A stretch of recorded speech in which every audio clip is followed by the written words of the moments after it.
Now, I've been on the library committee here since about 1986, 1987, sometime around there. And we had a meeting a couple years ago, and usually when we have library committee meetings, recent donations, acquisitions will be put out for members of the library committee to be able to see. Well, there was a carte visite album there, and if you don't know what a carte visite album is, you'll learn about it in the book, but basically it's a photographic format that's about the size of a business card. And it was really the social currency of the Civil War era in the United States. And these were made from glass plate negatives, and people would usually buy them by the dozen and give them out to friends and family. And then you get the invention of the photographic album in 1860. And photography becomes a very important part of people's lives. Well, I was going through this album that had been donated, man, and I saw this carte visite that was in there. My goodness, it took my breath away when I saw it, because I was really the first to recognize in there. This was John Merriman. John Merriman, who we had, I know of 2 photographs of him, a seated photograph and a full-length photograph. But here is the quintessential John Merriman photograph. Merriman had been, he was a lieutenant in the Baltimore County Horse Guard after the Pratt Street riot. The bridges to Baltimore, telegraph lines north were cut coming from the north, so no more troops would come through Baltimore. Merriman was arrested for treason. He ended up being locked up in Fort McHenry, and Chief Justice Taney had issued a writ of habeas corpus to have charges filed against him. And in fact, he even wrote a writ of habeas corpus delivered to Fort McHenry, and they refused to allow it through the gates. Interesting lesson that comes out of all this, because every legal book and really any American history book that gets into the Civil War era should have the John Merriman story in there. Because what it does prove that in a time of a national emergency, your personal rights are fodder. You know, the government will worry about the precedent that's been established. The government will worry about your rights being violated later.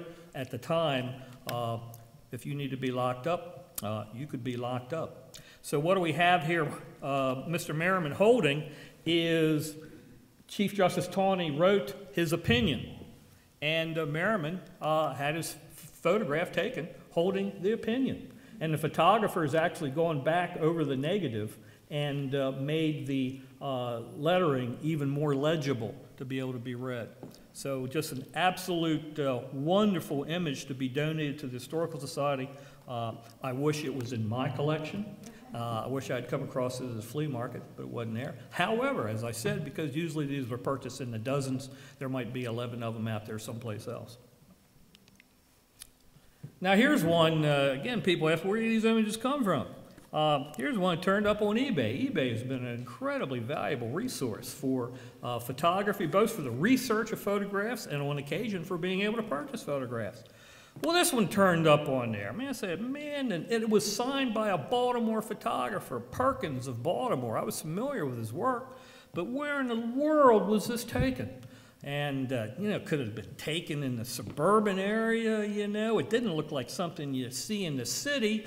Just really intrigued me. Now, of course, at this time here you have a cannon being there and soldiers standing around being used, possibly some kind of military headquarters, but just really stumped me. But I went ahead and bid on it anyway. This one went down late at night. I believe it might have been a Sunday night, and I think the underbidder might be here in this room. And the bidding got rather spirited, and I did end up with it. So went to bed, laying stewing in bed. Where in the world was this thing taken? Then probably about 2 o'clock in the morning, the light bulb went off, and I thought I knew what the answer was, and I thought that the answer was hanging in my dining room. However, me being retired, my wife still works. And I did not want to get out of bed and wake her up. You don't do that to an Italian woman at 2 o'clock in the morning. So finally, she woke up and got up for a little while, so I was able to go down to my dining room and be able to see if my hunch was correct. This is a print done by Saxe in 1862 of Fort Federal Hill. That's the hill that overlooks the inner harbor down there, Harbor Place, and all that. And during the Civil War, this became a key fortified position there. Well, if you take a look at this very carefully, you'll notice, lo and behold, there's a house there. And this complex had been built by Captain William Porter, who was basically, the way this thing worked is that the businesses, the importers along here, they all had, the different importers had their own individual flag. And he would be up here looking out his observatory, looking out to the Chesapeake Bay. And if he saw your ship coming in, then he would notify you so you could cancel your insurance, and you could also alert your stevedores that the ship would be unloaded. So when Fort Federal Hill was placed here, this all became part of the fort. And this is actually where Porter and his employees had lived in this house. This became the headquarters used by the military there at Fort Federal Hill. And you'll notice that the stairway around the chimney up there, if we go back to the photograph, yep, there it is. So they must have used, this must have been used as a jail there. So this was a pretty exciting find to be able to make. And actually in this book, I have quite a number of Fort Federal Hill images that have never been published before. This one also just recently turned up on eBay. And quite another interesting one. Here's the soldiers who were stationed there, probably about 1862, 63. Interesting to note down in the corner here, marginalized, an African American watching what's going on here.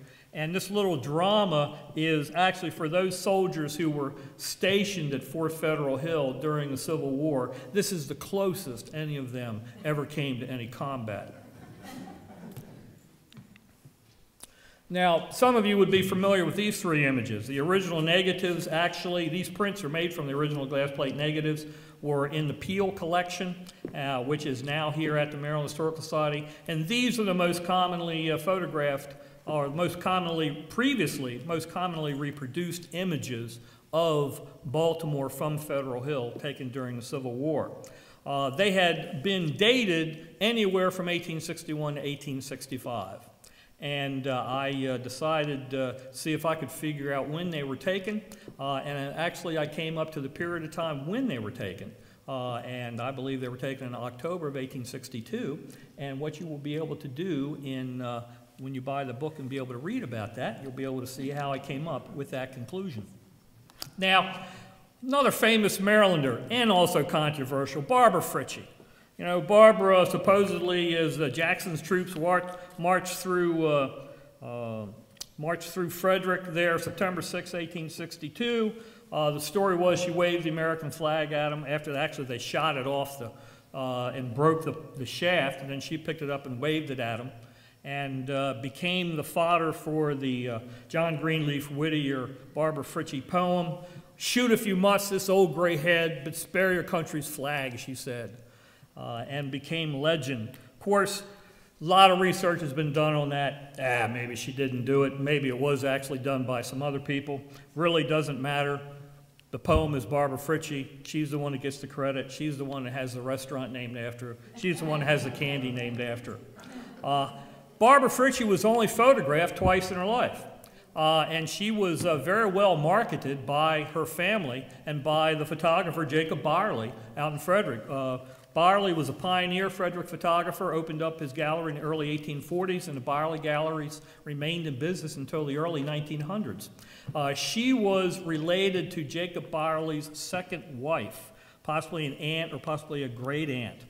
And two daguerreotypes were taken of her. She was born in 1766, so she was in her 90s here in 1862. And this was September 62. She died in December of 1862, so you know the real truth happened to be able to go with that. But she was a local celebrity because she was the last person in Frederick who had seen George Washington alive. He had, when he had stopped there, and they had borrowed her tea set to entertain him. And when he died in 1799, they had a mock funeral for him. That was something that they did in those days, and she was one of the pallbearers at the mock funeral for him. So she was already well known as a legend. Some people think maybe it was a transferal of, we associate it with her, this event, if it actually did occur. John Greenleaf Whittier said, hey man, I just went with the best information I had at the time, and so I wrote the poem and named it after her. One of the things that got me about it, because this came out of the family, I acquired it from a collector who bought it from the Byerly family. And taking it out of the case, what kind of stumped me a little bit was it's taken by Byerly on the 23rd of August, 1858. And then in pencil, a little hard to read, says, "To my beloved, think of me." Well, what threw me a little bit right off was the spelling of Byerly, because if you look at Byerly photographs of the 19th century, it's always B-Y-E-R-L-Y.